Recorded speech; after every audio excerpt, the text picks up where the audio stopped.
You look at what the EU is potentially planning when it does come to further sanctions on Russian crude coming in, but then you look at some of the other nations that are part of the EU that aren't necessarily on board with that, the likes of Germany, Bulgaria, obviously heavily dependent on oil coming in. So do you think that there is realistically going to be a group consensus in terms of any kind of sanctions on Russian oil from the EU?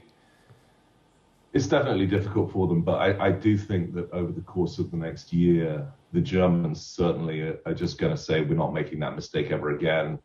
We're seeing enormous deliveries of LNG into Europe. Now, it'll be interesting when the competition hots up into winter between Asia and Europe for those LNG cargoes. But at the moment, they're actually minimizing, well, not minimizing, they're at relatively low levels of imports of gas from Russia.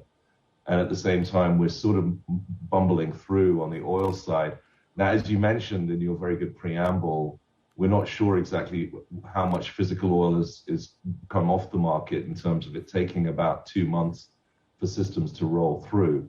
But the best guess is we're going to lose, as you mentioned, up to 3 million barrels a day of Russian oil supply. And I think what's happened in the backdrop is we look around and we look at the Saudis' capex plans, we look at US CEOs saying they can't grow much more than they're growing, and suddenly everybody's very, very worried about oil supply. It will be a challenge for them to move off in the way that you're suggesting. Just quickly, Paul, in terms of gas as well, what we've been seeing in terms of the US nat gas popping up above that 7 MMBTU, is that going to be something that you think is going to be sustained? Because it doesn't necessarily seem to be based on any kind of significant domestic impulse to the upside. Well, definitely there's been some issues with supply, but I would agree with you that everyone on Wall Street is surprised to see $7 per MMBTU natural gas. We frankly just simply didn't see that coming.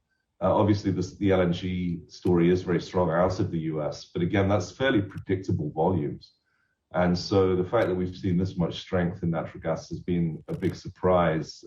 Again, at this time of year, typically it would be rolling over as we go into summer. So that one, absolutely an upside surprise. There's concerns that if US E&Ps aren't drilling a lot, that we may be tight for supply in the US, and that seems to be what we're seeing in prices here.